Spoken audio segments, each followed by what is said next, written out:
ಎಲ್ಲರಿಗೂ ನಮಸ್ಕಾರ. ಮತ್ತೊಂದು ವಿಡಿಯೋಗೆ ಸ್ವಾಗತ. ನಾನು ನಿಮ್ಮ ಡಾರ್ಲಿಂಗ್ ಧನು.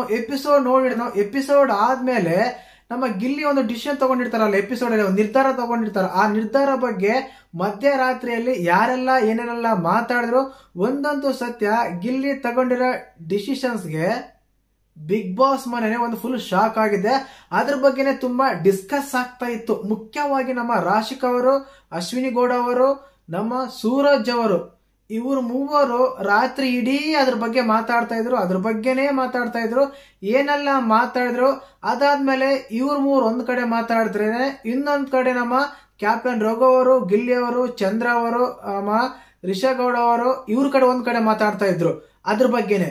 ಅದಾದ್ಮೇಲೆ ನಮ್ಮ ಅಭಿಷೇಕ್ ಆಗಿರ್ಬೋದು, ಧನು ಆಗಿರ್ಬೋದು, ಕಾವ್ಯ ಆಗಿರ್ಬೋದು, ಸ್ಪಂದನ ಆಗಿರ್ಬೋದು, ಇವ್ರು ಒಂದ್ ಕಡೆ ಮಾತಾಡ್ತಾ ಇದ್ರು. ಆ ಮಿಡ್ ನೈಟ್ ಅಲ್ಲಿ ಯಾರೆಲ್ಲ ಏನೆಲ್ಲ ಮಾತಾಡಿದ್ರು, ಯಾರ ಎಕ್ಸ್ಪೋಸ್ ಮಾಡಿದ್ರು, ಯಾರು ಕರೆಕ್ಟ್ ಅಂತ ಹೇಳ್ತಾ ಇದ್ರು, ಯಾರು ತಪ್ಪ ಅಂತ ಹೇಳ್ತಾ ಇದ್ರು, ಏನೆಲ್ಲ ಮಾತಾಡ್ತಾ ಇದ್ರು.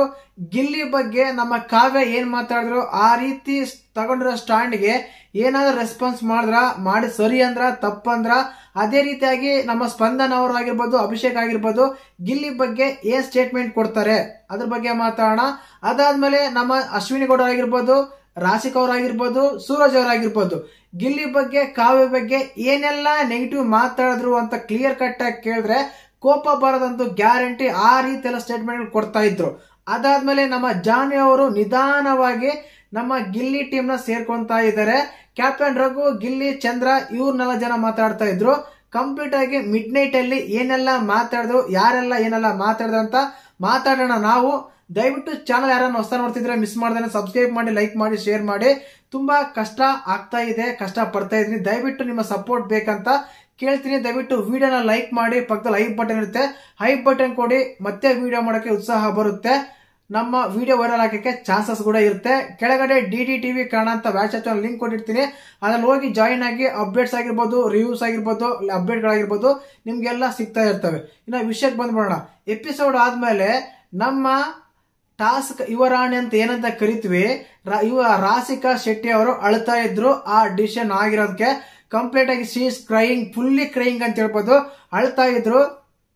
ನಮ್ಮ ಗಿಲ್ಲಿ ಯಾವ ರೀತಿ ಅಂದ್ರೆ ಒಳ್ಳೆ ಸರದಾರ, ಕಪ್ಗಿದ್ರ ಸರದಾರ ತರ ಅಚ್ಚುಕಟ್ಟಾಗಿ ದಿನಗಟ್ಟಾಗಿ ಹೋಗ್ತಾ ಇದ್ದ. ಆ ಬಾಡಿಗೆ ಮಾಸ್ ಲುಕ್ ಅಲ್ಲಿ ನಮ್ಮ ರಾಶಿಕಾ ಶೆಟ್ಟಿ ಅಳ್ತಾ ಇದ್ರು. ಇನ್ನು ಅವ್ರನ್ನ ಸಮಾಧಾನ ಮಾಡಕ್ಕೆ ಯಾರು ಬರ್ತಾರೆ ಹೇಳಿ? ಗೆಸ್ ಮಾಡಿ, ಒಂದ್ಸಲ ನೀವು ಗೆಸ್ ಮಾಡಿ ಕಮೆಂಟ್ ಮಾಡಿ. ಯಾರು ಬರ್ತಾರೆ ಗೊತ್ತಾ? ಸೇಮ್ ಆಸ್ ಇಟ್ ನಮ್ಮ ಸೂರಜ್ ಅವರು ಬರ್ತಾರೆ. ಬಂದು ನೀನ್ ಮಾತಾಡು, ಬಂದು ನೀನ್ ಸ್ಟ್ಯಾಂಡ್ ತಗೋ, ಬಂದು ನೀನ್ ಮಾತಾಡು ಅಂತ ನಮ್ಮ ರಾಶಿಕಾ ಶೆಟ್ಟಿ ಅವ್ರನ್ನ ನಮ್ಮ ಸೂರಜ್ ಅವರು ಕನ್ವಿನ್ಸ್ ಮಾಡ್ತಾ ಇದ್ರು. ಆದ್ರೂ ಅವ್ರು ಬರ್ಲಿಲ್ಲ. ಬೇಡ ಬಿಟ್ಬಿಡು, ನಂಗೆ ಬರಕ್ ಇಷ್ಟ ಇಲ್ಲ, ಮಾತಾಡಕ್ ಇಷ್ಟ ಇಲ್ಲ, ಬಿಟ್ಬಿಡು, ನಾನ್ ಬರೋದೇ ಇಲ್ಲ, ನನ್ ಬಿಟ್ಬಿಡು ಅಂತ ಹೇಳಿ ಅವರು ಇದ್ ಮಾಡ್ತಾ ಇದ್ರು. ಇನ್ನು ಅದಾದ್ಮೇಲೆ ಮುಖ್ಯವಾಗಿ ನಮ್ಮ ಅಶ್ವಿನಿ ಮೇಡಮ್ ಅವರು ಯಾವ ರೀತಿ ಅಂದ್ರೆ ನಿನ್ನೆ ಒಂದು ಅಳದೊಂದೇ ಬಾಕಿ ಇತ್ತು ಅಷ್ಟೇನೆ. ಅಷ್ಟೆಲ್ಲ ಫೀಲ್ ಆಗ್ಬಿಟ್ಟಿದಾರೆ ಪಾಪ ಅವರು. ಯಾಕಂದ್ರೆ ರಾಶಿಕ್ ಅವರಿಗೆ ಒಂದು ಡಿಸಿಷನ್ ತಗೊಂಡಿರ್ತಾನೆ ಡಿಸಿಷನ್ ಅನ್ನೋದು. ಆ ಡಿಸಿಷನ್ ತಗೊಂಡಾಗ ಗಿಲ್ಲಿ ಒಪ್ಲಿಲ್ಲಲ್ಲ. ಗಿಲ್ಲಿ ಒಪ್ದಿರೋ ಕಾರಣ ಕ್ಯಾನ್ಸಲ್ ಆಗ್ಬಿಡ್ತಲ್ಲ, ಕ್ಯಾಪ್ಟನ್ ಕಂಟೆಂಡರ್ ಆಗ್ಬೇಕಾಗಿತ್ತು. ಟೀಮ್ ಎಫರ್ಟ್ ಎಲ್ಲ ವೇಸ್ಟ್ ಆಗ್ಬಿಡ್ತಲ್ಲ, ಟೀಮ್ ಮಾಡಿದ್ದೆಲ್ಲ ಸುಮ್ಮನೆ ವೃತ್ತ ಆಗ್ಬಿಡ್ತಲ್ಲ, ವೇಸ್ಟ್ ಆಗ್ಬಿಡ್ತ ಅಂತ ಹೇಳಿ ತುಂಬಾ ಫೀಲ್ ಆಗ್ತಾ ಇದ್ರು ಕಂಪ್ಲೀಟ್ ಆಗಿ. ಯಾವ ರೀತಿ ಅಂದ್ರೆ ಅವ್ರಿಗೆ ಬೇರೆ ಯಾವ್ದಾದ್ರು ಕಂಟೆಸ್ಟೆಂಟ್ ಆಗಿದ್ರೆ, ಈಗ ರಕ್ಷಿತನೋ ಇನ್ನೋ ಕಾವ್ಯನೋ ಇನ್ನೊಬ್ರು ಯಾರೊಬ್ರು ಆಗಿದ್ರೆ ಸಖತ್ತಾಗಿ ವಾಯ್ಸ್ ರೈಸ್ ಮಾಡಿ ಏಕವಚನದಲ್ಲಿ ಬಾಯಿಗೆ ಏನೆಲ್ಲ ಬರುತ್ತೋ ಅದನ್ನ ಎಕ್ಸ್ಪ್ರೆಸ್ ಮಾಡ್ತಾ ಇದ್ರು, ಪ್ರೊಟೆಕ್ಟ್ ಮಾಡ್ಕೊಡ್ತಾ ಇದ್ರು, ಪ್ರೊಟೆಕ್ಷನ್ ಕೊಡ್ಕೊಡ್ತಿದ್ರು. ಆದ್ರೆ ಇಲ್ಲಿ ಏನಾಗುತ್ತೆ ಅಂದ್ರೆ ಗಿಲ್ಲಿ ಆಗಿರೋ ಕಾರಣ ಸ್ವಲ್ಪ ಗಿಲ್ಲಿಗೆ ಪಾಪ್ಯುಲಾರಿಟಿ ಇದೆ, ಕಿಚನ್ ಚಪ್ಪಾಳ ಸಿಕ್ಕಿದೆ, ಗಿಲ್ಲಿನೇ ಫೇಮಸ್ ಅಂತ ಸ್ವಲ್ಪ ಕೇಳಿ ಬರ್ತಾ ಇದೆ. ಅವ್ರ ಹತ್ರ ಯಾಕೆ ಮಾತಾಡೋದು, ಅವ್ರ ಹತ್ರ ಯಾಕೆ ಆರ್ಗ್ಯುಮೆಂಟ್ ಮಾಡೋದು, ಬೇಡವೇ ಬೇಡ ಅಂತ ಸುಮ್ನೆ ಇದ್ದಾರೆ. ಅದೇ ಬೇರೆ ಕಂಟೆಸ್ಟೆಂಟ್ ಏನಾದ್ರು ಆಗಿದ್ರೆ ಶಿ ಇಸ್ ಕಂಪ್ಲೀಟ್ ಅಫೋರ್ಡ್ ಆಗಿ ಅವ್ರ ಮೇಲೆ ಕಿರ್ಚಾಡ್ತಾ ಇದ್ರು ಅನ್ನೋದಂತೂ ಸತ್ಯ. ಅಸತ್ಯ ಆಗೋಲ್ಲ, ಇದು ಸತ್ಯ ಅಂತ ಹೇಳ್ಬೋದು. ಇನ್ನು ಅದಾದ್ಮೇಲೆ ನಮ್ಮ ಸೂರಜ್ ಅವರು, ನಮ್ಮ ರಾಶಿಕ್ ಅವರು, ಅಶ್ವಿನಿ ಗೌಡ ಅವರು ಗಿಲ್ಲಿ ಬಗ್ಗೆ, ಅದಾದ್ಮೇಲೆ ನಮ್ಮ ಕಾವ್ಯ ಬಗ್ಗೆ ಮಾತಾಡ್ತಾರೆ. ಇಲ್ಲಿ ಕಂಪ್ಲೀಟ್ ಆಗಿ ಇವರ ಒಂದು ಪ್ಲಾನ್, ಇವರ ಒಂದು ಪ್ರಾಜೆಕ್ಟ್ ಏನ್ ಗೊತ್ತಾ? ಗಿಲ್ಲಿಯಿಂದ ಕಾವ್ಯ ಅವರನ್ನ ಸಪರೇಟ್ ಮಾಡಬೇಕು, ಅವರಿಬ್ಬರನ್ನ ಜೊತೆಗೆ ಬಿಡಬಾರ್ದು. ಅದರಿಂದ ಹೆಲ್ಪ್ ಆಗುತ್ತೆ. ಆದ ಕಾರಣ ಕಾವ್ಯನ ರಿಮೂವ್ ಮಾಡಬೇಕು, ಜೊತೆಗೆ ಇಡಬಾರ್ದು ಅನ್ನೋದು ಅವ್ರ ಪ್ಲಾನು. ಇಲ್ಲಿ ರಾಶಿಕ್ ಅವರು ಅದನ್ನೇ ಹೇಳ್ತಾರೆ, ಕಾವ್ಯ ಏನ್ ಟಾಸ್ಕ್ ಆಡಿದಾಳೆ, ಕಾವ್ಯ ಏನ್ ಮಾಡಿದಾಳೆ, ಕಾವ್ಯ ಏನ್ ಮಾಡಿದಾಳೆ, ಕಾವ್ಯ ಏನ್ ಮಾಡಿದಾಳೆ, ಏನ್ ಮಾಡಿದಾಳೆ ಅಂತ ಹೇಳಿ ಹೇಳಿ ಅವ್ರನ್ನ ಏನೋ ಮಾಡೋ ರೀತಿ ಕಾಣ್ತಾ ಇದೆ ಆಟದಲ್ಲಿ. ವ್ಯಕ್ತಿತ್ವ ಅಂತ ಬಂದಾಗ ಇಬ್ಬರಿಗೂ ಕಂಪೇರ್ ಮಾಡಿದ್ರೆ ಕಂಪ್ಲೀಟ್ ನನ್ಗನ್ಸಿದ್ದು, ನನ್ನ ಪರ್ಸ್ಪೆಕ್ಟಿವ್ ಅಲ್ಲಿ ಕಾವ್ಯ ಶಿ ಇಸ್ ದ ಬೆಸ್ಟ್ ಅಂತ ಹೇಳ್ಬೋದು ರಾಶಿಕಾಗಿಂತ. ಟಾಸ್ಕ್ ಅಂತ ಬಂದ್ರೆ ರಾಶಿಕಾ ಇಸ್ ಬೆಸ್ಟ್ ಅಂತ ಹೇಳ್ಬೋದು. ಬಟ್ ಬಿಗ್ ಬಾಸ್ ಮನೆ ಕೇವಲ ವ್ಯಕ್ತಿತ್ವನಲ್ಲ, ಟಾಸ್ಕ್ ಅಲ್ಲ, ಅತಿ ಹೆಚ್ಚಾಗಿ ವ್ಯಕ್ತಿತ್ವನೇ ವ್ಯಾಲ್ಯೂ ಸಿಗುತ್ತೆ ಬಿಗ್ ಬಾಸ್ ಮನೆ. ನೆನಪಿರ್ಲಿ, ಟಾಸ್ಕ್ ಆತರ ಗೆದ್ಬಿಡ್ತಾರೆ, ನಾಳೆ ಹೋಗ್ಬಿಡ್ತಾರೆ. ಬಟ್ ಮಾತಿರುತ್ತಲ್ಲ, ಮಾತು ಅನ್ನೋದಿರುತ್ತಲ್ಲ, ಆರೆಗೊಂಟ್ ಅಂತೀವಿ, ದುರಹಂಕಾರ ಅಹಂಕಾರ ಅಂತ ಅಂತೀವಲ್ಲ, ಪ್ರತಿಯೊಬ್ಬ ವ್ಯಕ್ತಿಗೂ ಇರುತ್ತೆ. ಆ ವ್ಯಕ್ತಿ ಎಕ್ಸ್ಪ್ರೆಸ್ ಮಾಡಿದಾಗ ಏನಾಗುತ್ತಂದ್ರೆ ಹೊರಗಡೆ ನೋಡ್ತಿರೋ ಜನ ಕಂಪ್ಲೀಟ್ ಆಗಿ ಅವ್ನು ಇಗ್ನೋರ್ ಮಾಡ್ತಾರೆ, ಕಂಪ್ಲೀಟ್ ಆಗಿ ಅವನ್ನ ಎಕ್ಸೆಪ್ಟ್ ಮಾಡ್ಕೊಳಲ್ಲ. ಇದಂತೂ ಸತ್ಯ. ಈಗ ರಾಶಿಕಾ ವಿಷಯದಲ್ಲಿ ಅದೇ ಆಗ್ತು ಅಂತ ನಾನು ಹೇಳಕ್ ಇಷ್ಟಪಡ್ತೀನಿ. ಇನ್ನು ಅದಾದ್ಮೇಲೆ ಕಾವ್ಯ ಫಸ್ಟ್ ಒಂದ್ ವಾರ ಜೋಡಿಯಾಗಿದ್ರು, ಆಮೇಲೆ ಸಪ್ರೇಟ್ ಆದ್ರು. 2 ವಾರಗಳ ಮಾತ್ರ ಚೆನ್ನಾಗಿತ್ತು. ಅದಾದ್ಮೇಲೆ ಏನು ಆಟ ಆಡಿಲ್ಲ, ಏನು ಮಾತಾಡಿಲ್ಲ, ಏನು ಆಗಿಲ್ಲ ಅಂತೇಳಿ ನಮ್ಮ ರಾಶಿಕಾ ಶೆಟ್ಟಿ ಅವರು ಹೇಳ್ತಾರೆ. ಇವತ್ತು ನೀವು ಯಾವ ರೀತಿ ಆದ್ರೆ ಆರ್ಗ್ಯುಮೆಂಟ್ ಮಾಡಿದ್ರು, ಅನವಶ್ಯಕವಾಗಿ ಆರ್ಗ್ಯುಮೆಂಟ್ ಮಾಡಿದ್ರಲ್ಲ, ನಿನ್ನೆ ಎಪಿಸೋಡ್ ಅಲ್ಲಿ ಆರ್ಗ್ಯುಮೆಂಟ್ ಮಾಡಿದ್ರಲ್ಲ, ಗಿಲ್ಲಿ ಹತ್ರ ಆಗಿರ್ಬೋದು, ಕ್ಯಾಪ್ಟನ್ ಹತ್ರ ಆಗಿರ್ಬೋದು, ರಕ್ಷಿತ್ ಅವ್ರ ಹತ್ರ ಆಗಿರ್ಬೋದು, ಅನವಶ್ಯಕವಾಗಿ ಅದೇನಂತಾರೆ ಅಟೆನ್ಷನ್ ಆರ್ಗ್ಯುಮೆಂಟ್ಸ್ ಇದ್ವಲ್ಲ, ಆ ರೀತಿ ಯಾವ್ದು ಮಾಡಿಲ್ಲ. ಬೇಕಂದಾಗ ಮಾತಾಡಿದ್ರೆ, ಬೇಕಂದಾಗ ಹೇಳಿದರೆ, ಯಾರನ್ನ ಸಮಾಧಾನ ಮಾಡ್ಬೇಕು ಅದನ್ನು ಸಮಾಧಾನ ಮಾಡಿದರೆ, ಹೊರಗಡೆ ಪ್ರೇಕ್ಷಕರ ಒಂದು ಮನಸ್ಸು ಗೆದ್ದಿದ್ದಾರೆ ಅಂತ ಕ್ಲಿಯರ್ ಕಟ್ ಆಗಿ ಹೇಳ್ಬೋದು. ಇನ್ನು ಅದಾದ್ಮೇಲೆ ನಮ್ಮ ಸೂರಜ್ ಅವರು ಅದೇ ಮಾತಾಡ್ತಾರೆ, ಈ ಗಿಲ್ಲಿ ಅನವಶ್ಯವಾಗಿ ಮಾತಾಡ್ತಾನೆ, ಗಿಲ್ಲಿ ಕಾವ್ಯ ಸಪೋರ್ಟ್ ಮಾಡ್ತಾನೆ, ಗಿಲ್ಲಿ ಕಾವ್ಯ ನೈಟ್ ಎಲ್ಲ ಅದನ್ನೇ ಮಾತಾಡ್ತಾರೋ ಮರ. ನಾನು ಲೈವ್ ಎಲ್ಲ ಎಷ್ಟುವರೆಗೆ ನೋಡಿದ್ದೀನೋ, ಸುಮಾರಾಗಿ 12 1 ಗಂಟೆ ಆಗಿತ್ತು. ಆವರೆಗೂ ಅದನ್ನೇ ಮಾತಾಡ್ತಾರೆ, ಅದನ್ನೇ ಹೇಳ್ತಾ ಇದ್ದಾರೆ. ಈವರೆಗೂ ಅದನ್ನೇ ಮಾತಾಡ್ತಾ ಇದ್ರು. ಇವಾಗ ಜಸ್ಟ್ ಕ್ಯಾಮ್ರಾ ಸೌಂಡ್ ಮೂಟ್ ಮಾಡಿದ್ರೆ ಅವಾಗ ಇದು ಮಾಡ್ತಾ ಇತ್ತು, ಅವಾಗಿನವರೆಗೂ ಅದನ್ನೇ ಮಾತಾಡ್ತಾ ಇದ್ರು. ಇಲ್ಲಿ ಗಿಲ್ಲಿ ಮತ್ತೆ ನಮ್ಮ ಅಶ್ವಿನಿ ಗೌಡ ಮಾಡ್ತಾರೆ, ನಾನು ನಿರ್ಧಾರ ಸರಿ ಇತ್ತ, ನೀನು ಮನಸ್ಫೂರ್ತಿಯಾಗಿ ಒಪ್ಕೊಂತೀಯ ಅಂತ ಅಶ್ವಿನಿ ಗೌಡ ಕೇಳ್ತಾರೆ. ಹೌದು, ಮತ್ತೆ ನನಗೆ ನಾನು ಓಟ್ ಹಾಕೊಂಡಿದ್ದೀನಿ, ಅದ್ರಲ್ಲಿ ತಪ್ಪೇನಿದೆಯಾ ಅಂತೆಲ್ಲ ಹೇಳ್ತಾರೆ. ನೀನ್ ಒಂದು ಸರಿ ಮಾಡಿದೆ, ಏನ್ ಗೊತ್ತಾ, ಇವತ್ತು ನಿರ್ಧಾರ ತಗೊಂಡಿರೋ ಒಂದು ಸರಿ ಮಾಡಿದ್ಯಾ, ಟಾಸ್ಕ್ ಏನ್ ಚೆನ್ನಾಗಿ ಆಡಿಲ್ಲ ನೀನ್ ಅಂತ ಹೇಳಿ ಹೇಳ್ತಾರೆ. ಅದೇ ರೀತಿಯಾಗಿ ಮತ್ತೆ ಅಗೇನ್ ಅಶ್ವಿನಿ ಗೌಡ, ಸೂರಜ್ ಮತ್ತೆ ನಮ್ಮ ರಾಶಿಕ್ ಅವರು ಅವ್ರ ಬಗ್ಗೆನೇ ಮಾತಾಡ್ತಾರೆ. ಅವ್ನ ನಿರ್ಧಾರ ತುಂಬಾ ತಪ್ಪಾಗಿತ್ತು, ಅವ್ನು ಬೇಕಂತಾನೆ ಮಾಡಿದ್ರೆ, ನಾನು ಬಿಟ್ಟು ಬೇರೆ ನೀವ್ಯಾರಾದ್ರೂ ವೋಟ್ ಮಾಡಿದ್ರೆ ಕಂಪ್ಲೀಟ್ ಆಗಿ ಅವ್ರಿಗೆ ಕೊಡ್ತಾ ಇದ್ದ ಗಿಲ್ಲಿ. ಬಟ್ ನಾನಾಗಿರೋ ಕಾರಣ ಈ ರೀತಿ ಮಾಡಿದ್ದಾನೆ ಅಂತೇಳಿ ನಮ್ಮ ರಾಶಿಕಾ ಶೆಟ್ಟಿ ಅವ್ರು ಹೇಳ್ತಾರೆ. ಇದು ಕಂಪ್ಲೀಟ್ ಆಗಿ ಮೇಡಮ್ ನಿಮ್ಗೆ ಒಂದೇ ಅಲ್ಲ, ಇಡೀ ಕರ್ನಾಟಕಕ್ಕೆ ಎಪಿಸೋಡ್ ಯಾರೆಲ್ಲ ನೋಡಿದ್ರು ಅವ್ರಿಗೆಲ್ಲಾನು ಗೊತ್ತು. ಇವ್ ಲೈವ್ ಅಲ್ಲಿ ನೋಡಿದಾಗ್ಲೂ ಅದನ್ನೇ ಮಾತಾಡ್ತಾ ಇದ್ರಿ ಇವರು. ನಾನಾಗಿ ಇದು ಮಾಡಿದ್ರೆ, ನೀವು ಅದಕ್ಕಾಗಿನ ಆ ರೀತಿ ಮಾತಾಡಿದ್ರೆ. ಇಲ್ಲಿ ಮೇನ್ ಆಗಿ ಏನ್ ಗೊತ್ತಾ, ರಕ್ಷಿತ್ ಅವ್ರನ್ನ ಇದು ಮಾಡಾದ್ಮೇಲೆ ಅವ್ರು ಆರ್ಗ್ಯುಮೆಂಟ್ ಮಾಡಿದ್ರಲ್ಲ, ಮೇಲೆ ಹೋದ್ರಲ್ಲ, ಆ ಟೈಮಲ್ಲಿ ನಮ್ಮ ಗಿಲ್ಲಿಗೆ ಹರ್ಟ್ ಆಗಿದ್ದು, ಇವ್ರಿಗೆ ಹಿಂಗೆ ಮಾಡ್ಬೇಕಂತ. ಅದ್ ಮಾಡಿದ್ ತಪ್ಪಾಗಿರ್ಬೋದು, ಬಟ್ ಬಿಗ್ ಬಾಸ್ ಮನೆಯಲ್ಲಿ ಏನ್ ಬೇಕಾದ್ರೂ ಆಗ್ಬೋದು, ಏನ್ ಬೇಕಾದ್ರೂ ಮಾಡ್ಬೋದು ಅನ್ನೋದು ಇದೊಂದು ಸಹಜವಾಗಿ ನೀಟಾಗಿ ಕ್ಲೀನ್ ಆಗಿ ಕಂಡುಬಿಡ್ತು. ಅದಾದ್ಮೇಲೆ ನಮ್ಮ ಇವರು ಗಿಲ್ಲಿ, ರಘು ಅವರು, ಜಾಹ್ನವಿ ಅವರು, ಚಂದ್ರಪ್ರಭಾ ಅವರು, ರಕ್ಷಿತಾ ಶೆಟ್ಟಿ ಅವರು, ರಿಷಾ ಗೌಡ ಅವರು ಮಾತಾಡ್ತಾರೆ. ಮೊದಲೇದಾಗಿ ನಮ್ಮ ರಿಷಾ ಗೌಡ ಗಿಲ್ಲಿ ಕೇಳ್ತಾರೆ, ಗಿಲ್ಲಿ ನೀನ್ ತಗೊಂಡು ನಿರ್ಧಾರ ಸರಿ ಇತ್ತ ಅಂತ. ಹೌದು, ನಾನು ತಗೊಂಡಿನಿ, ನಾನು ಟಾಸ್ಕ್ ಆಡಿನ ಅಂತ. ಸುಮ್ಮನೆ ಇರೋ, ನಿನಗಿಂತ ನಾನೇ ಚೆನ್ನಾಗಿ ಆಡಿನ ಟಾಸ್ಕ್, ನೀನೇನ್ ಟಾಸ್ಕ್ ಆಡಿದೆ ಅಂತೆಲ್ಲ ಗಿಲ್ಲಿ ಕೇಳ್ತಾರೆ. ಹೌದೌದು, ನೀನ್ ಹೇಳ್ಕೊಂತೀನಿ, ನನಗೆ ನಾನು ಹೇಳ್ಕೊಂತೀನಿ, ಹಾಗೆ ನಾನು ಹೇಳ್ಕೊಂತೀನಿ. ನೀವು ನಿಮ್ ಬಗ್ಗೆ ಕೇಳ್ಕೊಂತೀರಲ್ಲ ಗೊತ್ತಿಲ್ಲ, ಬಟ್ ನನ್ನ ಬಗ್ಗೆ ನಾನು ಕೇಳ್ಕೊಂತೀನಿ, ನಾನ್ ಚೆನ್ನಾಗಿ ಆಡಿದ್ದೀನಿ, ನಾನು ಇದೀನಿ ಅಂತೆಲ್ಲ ಗಿಲ್ಲಿ ಆರ್ಗ್ಯುಮೆಂಟ್ ಮಾಡ್ತಾರೆ. ಅದಕ್ಕೆಲ್ಲ ಸ್ಮೈಲ್ ಮಾಡ್ತಾರೆ. ಆ ಟೈಮಲ್ಲಿ ನಮ್ಮ ಕ್ಯಾಪ್ಟನ್ ರಘು ಅವರು ಎಂಟ್ರಿ ಕೊಡ್ತಾರೆ. ಎಂಟ್ರಿ ಕೊಟ್ಮೇಲೆ, ಬಿಡೋ ಗಿಲ್ಲಿ, ನಿನ್ಗೆ ನಿರ್ಧಾರದ ಮೇಲೆ ನಿಂಗೆ ನಂಬಿಕೆ ಇದೆಯಲ್ಲ, ನೀನ್ ಕರೆಕ್ಟ್ ಅಂತ ಹೇಳ್ತಾ ಇದೆಯಲ್ಲ, ಅದ್ ಬಿಟ್ಬಿಡು, ಅಲ್ಲಿಗೆ ನಿನ್ ಮನ್ಸಿಗೆ ಅದು ಕರೆಕ್ಟ್ ಅನ್ಸಿದೆ, ಅಲ್ಲಿಗೆ ಬಿಟ್ಬಿಡು ಅಂತಾರೆ. ಅದಾದ್ಮೇಲೆ ರಾಶಿಕ್ ಅವ್ರ ಬಗ್ಗೆ ಕಾನ್ವರ್ಸೇಷನ್ ಬರುತ್ತೆ.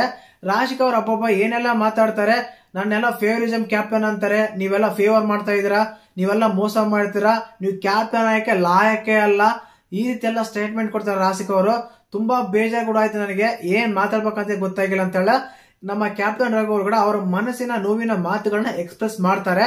ಅದೇ ರೀತಿಯಾಗಿ ಚಂದ್ರಪ್ರಭಾ ಅವರು ಕೂಡ ನಮ್ಮ ಅಶ್ವಿನಿ ಗೌಡ ಅವ್ರನ್ನ ಬ್ಲೇಮ್ ಮಾಡ್ತಾರೆ. ಬ್ಲೇಮ್ ಅಂದ್ರೆ ಅವ್ರು ಮಾಡೋದು ಅದನ್ನೇ, ಯಾಕಂದ್ರೆ ಏನಾದ್ರು ತಪ್ಪು ಮಾಡಿದಾರೆ, ಏನಾದ್ರು ಮಾಡಿದಾರೆ ಅಂತ ಹೇಳಿದಾಗ ಅವ್ರು ಕೇಳೋದೇ ಇಲ್ಲ, ನಾನೇ ಕರೆಕ್ಟ್, ನಂದೇ ಕರೆಕ್ಟ್ ಅನ್ನೋ ರೀತಿಯಲ್ಲಿ ಮಾತಾಡ್ತಾರೆ. ಮತ್ತೆ ಮಧ್ಯದಲ್ಲಿ ಯಾವಾಗ ಯಾರಾದ್ರೂ ಏನಾನ ಆರ್ಗ್ಯುಮೆಂಟ್ ಆಡ್ತಾ ಇದ್ರೆ ನಂದೆಲ್ಲಿ ಇಡ್ಲಿ ಅಂತ ಮಧ್ಯದಲ್ಲಿ ಬರ್ತಾರೆ. ಕಂಪ್ಲೀಟ್ ಆಗಿ ಅವ್ರು ಕೇಳೋದೇ ಇಲ್ಲ ಅಂತೇಳಿ ನಮ್ಮ ಜಾಹ್ನವಿ ಅವ್ರಿಗೆ ಹೇಳ್ತಾರೆ. ಯಾರು? ನಮ್ಮ ಚಂದ್ರಪ್ರಭಾ. ಜಾಹ್ನವಿ ಅವರು ಕೂಡ ನಮ್ಮ ಗಿಲ್ಲಿ ನಟ ಗ್ರೂಪ್ ಸೇರ್ಕೊಂಡು ಅವ್ರು ಮಾತಾಡ್ತಾ ಇರ್ತಾರೆ. ನಾನು ಪಕ್ಕದಲ್ಲಿದ್ದಾಗ ಸುಧೀರ್ ಅವ್ರಿಗೆ ಹೇಳಿದ್ದೀನಿ, ಇದಾಗಿದೆ, ಆ ಪದ ಯೂಸ್ ಮಾಡಬಾರ್ದು, ನೀವು ಇಮಿಡಿಯೇಟ್ಲಿ ತಪ್ಪಾಗಿದೆ ಕೇಳಿ ಅಂತ. ಆದ್ರೆ ಆ ತಪ್ಪಾಗಿದ್ದು ಕೇಳಿ ಅಂತ ಹೇಳಿದಾಗ ಅವರು ಒಂದು ಬೇರೆ ರೀತಿಯಲ್ಲೇ ಹೋಗಿ ತಪ್ಪನ್ನ ಕ್ಷಮೆ ಕೇಳ್ಬೇಕಾದ್ರೆ ಹಿರಿಯರಿದ್ದಾರೆ, ಸಣ್ಣರಿದ್ದಾರೆ, ದೊಡ್ಡರಿದ್ದಾರೆ ಅಂತೇಳಿ ಅದೊಂಥರ ನಾಟಕವಾಗಿ ಮಾಡ್ಬಿಟ್ರು. ಆದ ಕಾರಣ ಅವ್ರಿಗೆ ಇದಾಯ್ತು ಅಂತೆಲ್ಲ ಜಾನಿ ಅವ್ರು ಹೇಳ್ತಾರೆ. ಆ ಟೈಮಲ್ಲಿ ನಮ್ಮ ಗಿಲ್ಲಿ ಅವ್ರು ಹೇಳ್ತಾರೆ, ನೀವು ಅವ್ರ ಹತ್ರ ಇದ್ದಾಗ, ಅವ್ರ ಜೊತೆಗಿದ್ದಾಗ ಅವ್ರ ತಪ್ಪುಳಿ ಅಂತ ಗೊತ್ತಾಗಲ್ಲ ನಿಮ್ಗೆ, ಕಂಪ್ಲೀಟ್ ಆಗಿ ಅವರಿಂದ ದೂರದಿಂದ ನೋಡು, ಅವ್ರು ಏನೆಲ್ಲ ತಪ್ಪು ಮಾಡ್ತಾರೆ, ಏನೆಲ್ಲ ಮಾತಾಡ್ತಾರೆ ಅಂತ ನಿಮ್ಗೆ ಕ್ಲಿಯರ್ ಕಟ್ ಆಗಿ ಗೊತ್ತಾಗುತ್ತೆ ಅಂತೇಳಿ ನಮ್ಮ ಗಿಲ್ಲಿ ಚಂದ್ರಪ್ರಭು ಅವ್ರು ಹೇಳ್ತಾರೆ. ಅದೇ ಟೈಮಲ್ಲೇನೆ ಈ ಕಡೆ ಕನ್ವೆನ್ಷನ್ ನಡೀತಾ ಇರುತ್ತೆ. ನಮ್ಮ ಇವರು ಮೂವರು ಅವ್ರು ಅಂತಾರಲ್ಲ ಕಾಮಿಡಿಗೆ ಅವ್ರು ಹೇಳ್ತಾರಲ್ಲ ಅತ್ತೆ ಸೊಸೆ ಮಗ ಅಂತ, ಆ ರೀತಿಯಾಗಿ ಇವ್ರು ಮೂವರು ಮಾತಾಡ್ತಾ ಇರ್ತಾರೆ. ಸೇಮ್ ಟಾಸ್ಕ್ ಎಲ್ಲ ಆಡಿದ್ದು ಎಫರ್ಟ್ ಆಯಿತು, ಟಾಸ್ಕ್ ಎಲ್ಲ ಆಗಿದ್ದು ಇದಾಯಿತು, ಅದು ಆಯ್ತು, ವೇಸ್ಟ್ ಆಯ್ತು, ನೀನ್ ಗೆಲ್ಬೇಕಾಗಿತ್ತು ಅಂತ ಸೂರಜ್ ಅವ್ರು ಹೇಳ್ತಾರೆ. ಇದನ್ನೆಲ್ಲ ನೋಡ್ತಾ ಇದ್ರೆ ನನ್ಗೆ ಏನ್ ಅನಿಸ್ತಾ ಇದೆ ಅಂದ್ರೆ, ಇವರು ಕಾವ್ಯ ನಮ್ಮ ರಾಶಿಕಾ ಶೆಟ್ಟಿ ಅವ್ರಿಗೋಸ್ಕರ ಸೋತ್ಬಿಟ್ರ ಗೇಮು ಅಂತ. ಅದೇ ಟೈಮಲ್ಲೇ ಮತ್ತೆ ಒಳಗಡೆ ಇನ್ನೊಂದು ಕಾನ್ವರ್ಸೇಷನ್, 3 ಗುಂಪುಗಳು ಇಲ್ಲಿ, ಸ್ಪಂದನ, ನಮ್ಮ ಕಾವ್ಯ, ನಮ್ಮ ಅಭಿಷೇಕ್, ನಮ್ಮ ಧನುಷ್ ಗೌಡ, ಇವು 4 ಜನ ಮಾತಾಡ್ತಾ ಇರ್ತಾರೆ. ಏನಂತ ನಮ್ಮ ಅಭಿಷೇಕ್ ಒಂದು ಡೈಲಾಗ್ ಹೇಳ್ತಾನೆ, ಏನಂತಂದ್ರೆ ಮಲಗಿರನ್ನ ಎಬ್ಬಿಸ್ಬೋದು, ಮಲಗಿರೋ ತರ ಆಕ್ಟಿಂಗ್ ಮಾಡೋರ್ನ ಎಬ್ಸಕ್ಕಾಗಲ್ಲ, ಗಿಲ್ಲಿ ಮಾಡ್ತಾ ಇದ್ದು ಅದನ್ನೇ ಅಂತ ಹೇಳ್ತಾರೆ. ಕ್ಲಿಯರ್ ಕಟ್ ಆಗಿ ಒಂದೇ ವಿಷನ್, ಒಂದೇ ಪ್ಲಾನ್, ಒಂದೇ ಪ್ರಾಜೆಕ್ಟ್, ರಾಶಿಕಾ ಕ್ಯಾಪ್ಟನ್ ಕಂಡ ಆಗ್ಬಾರ್ದು ಅಷ್ಟೇ. ಎಲ್ಲರೂ ನಿರ್ಧಾರ ಮಾಡಬೇಕಾ, ನಾನ್ ನಿರ್ಧಾರ ಮಾಡಲ್ಲಪ್ಪ, ನಾನೇ ತಗೊಂತೀನಪ್ಪ, ಆ ರೀತಿ ಮಾತಾಡ್ತಾ ಇದ್ದ ಗಿಲ್ಲಿ, ಆ ರೀತಿ ಮಾಡ್ತಾ ಇದ್ದ. ಅದನ್ನೇನು ಮಾಡಕ್ಕಾಗಲ್ಲ ಅಂದಾಗ ಅಲ್ಲೆಲ್ಲ ಸ್ಮೈಲ್ ಮಾಡ್ತಾರೆ. ನಾನು ಕನ್ವಿನ್ಸ್ ಮಾಡ್ದೆ ಗಿಲ್ಲಿ ಕೇಳಿಲ್ಲ, ಗಿಲ್ಲಿ ಕೇಳೋ ಸ್ಥಿತಿಲಿ ಇರ್ಲಿಲ್ಲ, ಅದ್ರ ಬಗ್ಗೆ ನಾನು ಏನು ಮಾತಾಡ್ಲಿಲ್ಲ ಅಂತ. ಸ್ಪಂದನ್ ಅವರು ಕೂಡ ಅವ್ರ ಬಗ್ಗೆ ನಾನು ಸ್ಟ್ಯಾಂಡ್ ತಗೊಂಡಿದ್ದೆ, ನನಗೆ ಬೇಕಾದ ನಾನು ಹೇಳ್ಕೊಂಡಿದ್ದೆ, ನನಗೆ ಬೇಕಾಗಿತ್ತಂತ ಸ್ಪಂದನ್ ಅವರು ಹೇಳ್ತಾರೆ. ಬಟ್ ಈ ಟೈಮಲ್ಲಿ ಕಾವ್ಯ ಮಾತ್ರ ಏನು ಹೇಳಲ್ಲ, ಸುಮ್ಮನೆ ಸೈಲೆಂಟ್ ಆಗಿರ್ತಾರೆ. ಇದೆಲ್ಲೋ ಒಂಥರ ಬೇರೆ ಆಗ್ತಾ ಇತ್ತು ಅಂತ ಅನಿಸ್ತಾ ಇತ್ತು. ಇನ್ನು ಅದಾದ್ಮೇಲೆ ನಮ್ಮ ಸ್ಪಂದನ್ ಅವರು ಹೇಳ್ತಾರೆ, ಅಲ್ಲಿ ಟಾಸ್ಕ್ ಎಲ್ಲ ಸೋಲ್ತಾರಲ್ಲ, ಟಾಸ್ಕ್ ಸೋತಾಗ ಇವರು ಹೇಳಿದ್ರ, ರಾಶಿಕಾ ಹೇಳಿದ್ರ ನೆಕ್ಸ್ಟ್ ನಾನೇ ಅನ್ನೋ ರೀತಿ ಹೇಳ್ತಾ ಇದ್ರು, ಪೋಟ್ರಿ ಆಗ್ತೈತ ಅಂತೆಲ್ಲ ಅದು ಮಾತಾಡ್ತಾರೆ. ಅದು ನಿಜಾನ ಏನ ಅಂತ ನಾಳೆ ಗೊತ್ತಾಗುತ್ತೆ. ಆ ಟೈಮಲ್ಲಿ ಸ್ವಲ್ಪ ಸೌಂಡ್ ಮ್ಯೂಟ್ ಮಾಡ್ತಾರೆ. ಎಪಿಸೋಡ್ ನೋಡಿದಾಗ್ಲೂ ಕೂಡ ಅನ್ಸಿದ್ದು ಅದನ್ನೇ, ಆ ರೀತಿ ಮಾತಾಡ್ತಾ ಇದ್ರು.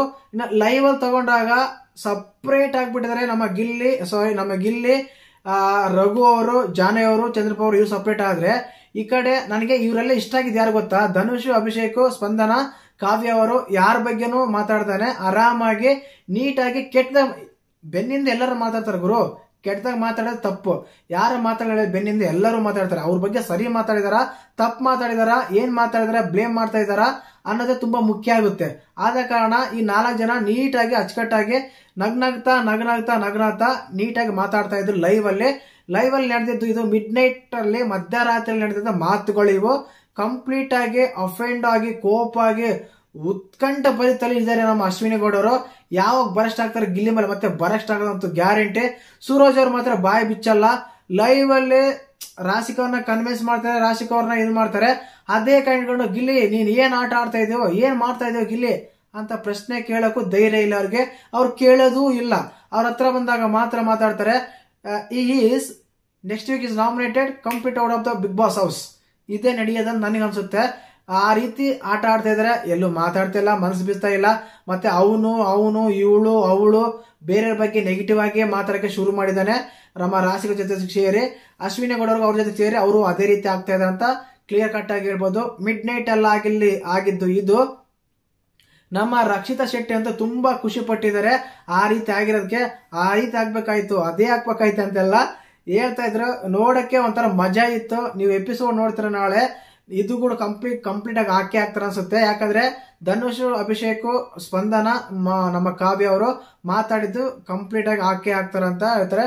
ಮಾಳು ಅವರು ಕೂಡ ಫೀಲ್ ಆಗ್ತಾ ಇದ್ರು, ಹಾಕಿರೋ ಎಫರ್ಟ್ ಎಲ್ಲ ವೇಸ್ಟ್ ಆಗ್ಬಿಡ್ತಲ್ಲಪ್ಪ, ತುಂಬಾ ವೇಸ್ಟ್ ಆಯ್ತು, ಯಾರಾದ್ರೂ ಒಬ್ರು ತಗೋಬೇಕಾಗಿತ್ತು ಅಂತೆಲ್ಲ ಮಾತಾಡ್ತಾರೆ.